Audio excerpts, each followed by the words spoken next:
हमारे चैनल को सब्सक्राइब करें और वीडियो सबसे पहले अपने मोबाइल पर पाने के लिए बेल आइकन को दबाएं।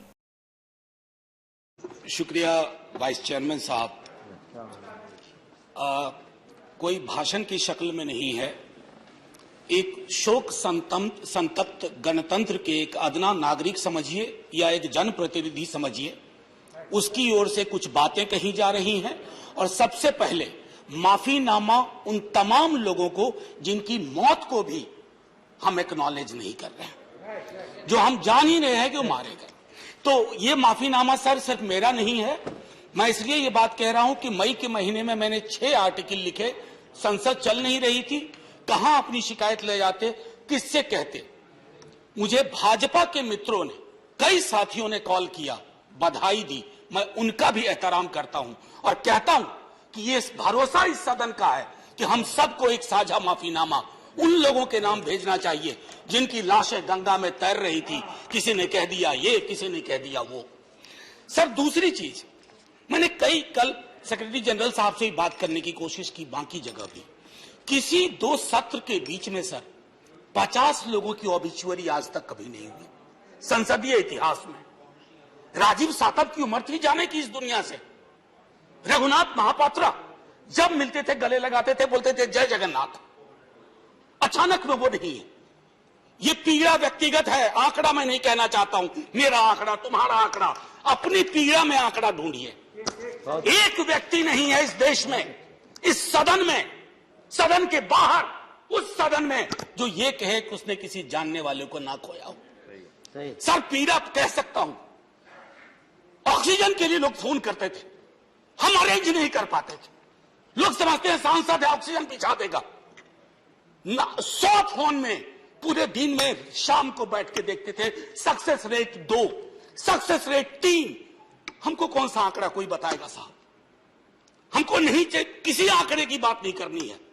हमें देखना है कि जो लोग गए वो जिंदा दस्तावेज छोड़ के गए हैं हमारे फेलियर का। मैं आपकी बात नहीं कर रहा हूं साहब। आप कहिएगा 70 साल में कुछ नहीं हुआ, मैं उसमें जाना ही नहीं चाहता। ये कलेक्टिव फेलियर है 47 से लेकर अब तक की सारी सरकारों का। क्या बना दिया हमने? मुझे पता नहीं था कि अस्पताल और ऑक्सीजन का क्या रिश्ता होता है सर। ईमानदारी से कहता हूं, मैं मेडिकल बैकग्राउंड से नहीं आता हूं। सुबह से लोगों को दिखता था ऑक्सीजन ऑक्सीजन, रेमडेसिविर। मैं तो दवाइयों के नाम तक शुरू में सर प्रोनाउंसिएशन चेक किए कि कैसे उच्चारण करूंगा। ये हालत है। और तब हम आंकड़ों की बात कर रहे हैं, तब हम ये बात कर रहे हैं थैंक यू फलाना साहब, चिलाना साहब। सर मैं यहां से निकलता हूं, बहुत बड़ा विज्ञापन लगा हुआ है, मुफ्त वैक्सीन, मुफ्त राशन, मुफ्त इलाज। सर एक मिनट, मैंने किसी नहीं, please I don't want my time. मैं किसी दल की ओर से आज नहीं बोल रहा हूं। मैं दावे के साथ कहता हूं, मैं लाखों लोगों की ओर से बोल रहा हूं जो यहां बोलना चाहते हैं। अब मेरी बात सुनिए, आज शिकायत नहीं कर रहा हूं आपसे। ये वेलफेयर स्टेट है ना। एक साबुन की टिकिया अगर कोई गरीब गांव में खरीद रहा है ना सर, तो अडानी अंबानी के बराबर का करदाता है। आप उसको कह रहे हो मुफ्त वैक्सीन, मुफ्त इलाज, मुफ्त राशन। नहीं साहब, कुछ मुफ्त नहीं है, उसका स्टेट है। इस वेलफेयर स्टेट का कमिटमेंट है। उसको आप डिनाग्रेट मत करिए, डेमोनाइज मत करिए, उसे बौना मत बनाइए। ये आग्रह है मेरा। सर मैं इससे पहले की कुछ और बातें कहूं, मेरे पास अभी वक्त है।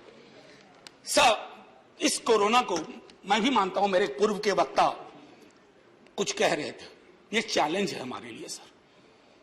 बहुत बड़ी बड़ी बातें नए नए कानून की हो रही है। राइट टू हेल्थ की बात क्यों नहीं करते हम लोग? राइट टू हेल्थ, स्वास्थ्य का अधिकार, उसमें कोई किंतु परंतु लेकिन परंतु नहीं। सीधे तौर पे स्वास्थ्य का अधिकार constitutionally guaranteed, right to life के साथ लिंक करिए। किसी अस्पताल की मजाल नहीं होगी कि वो उस खिलवाड़ कर पाए उस राइट टू लाइफ का। करना नहीं चाहते। राइट टू वर्क, उस पर काम करिए। पॉपुलेशन को लेकर के बहुत बातें हो रही हैं साहब। डेमोग्राफी को डेमोग्राफर्स को छोड़ दीजिए, बड़ा संश्लिष्ट विज्ञान है, लेकिन ये हम कर सकते हैं इस सदन और उस सदन में। Right to life, right to work पर लेजिस्लेशन लाइए, ताकि कोई आपदा आए अभी तो हमारे लीडर ऑफ हाउस नहीं है, नए नए बने हैं, उनसे मैं कहता जब वो रेल मंत्री थे, हॉस्पिटैलिटी सेक्टर के लोगों को निकाल दिया गया। इसी कोरोना काल में मैंने लगातार आवाज उठाई, कोई सुनने वाला नहीं है सर, कोई नहीं सुन रहा। अगर आप सांसद की नहीं सुन रहे हैं तो जो छोटे अदना संविदा वाले नौकरी से निकाले गए उसकी कौन सुनेगा सर। एक और अद्भुत चीज हुई इसी कोरोना के दौरान, माननीय उपसभापति महोदय, जब हाहाकार मचा हुआ था हॉस्पिटल के लिए, आईसीयू बेड्स के लिए,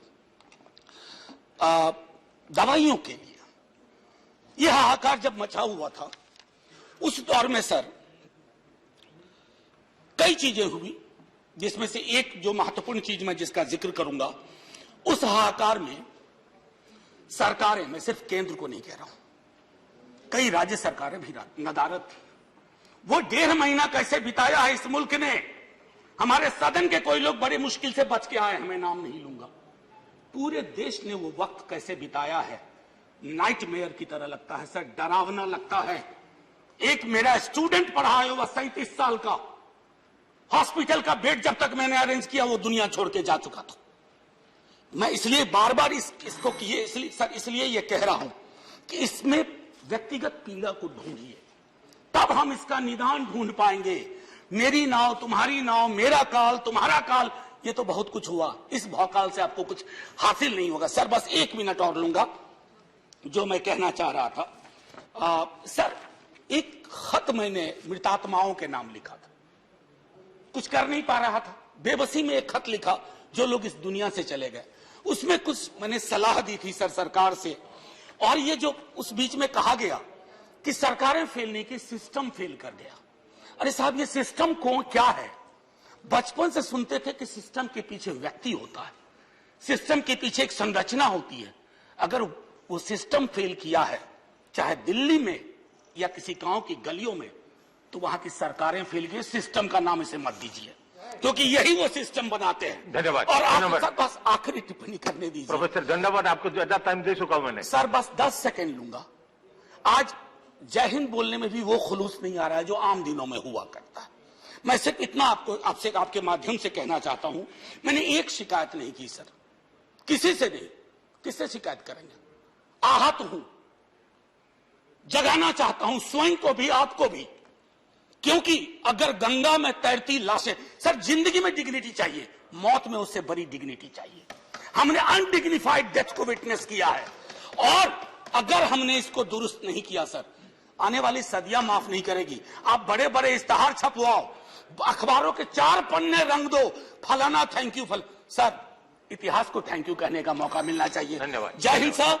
अगर मेरी बात से फिर भी किसी को कष्ट पहुंचाओ, मैं उन्हीं लाखों लोगों की धन्यवाद डेड बॉडी के बिहाफ पे आपसे माफी मांगता हूं। जय हिंद। धन्यवाद। Next speaker is Sanjay.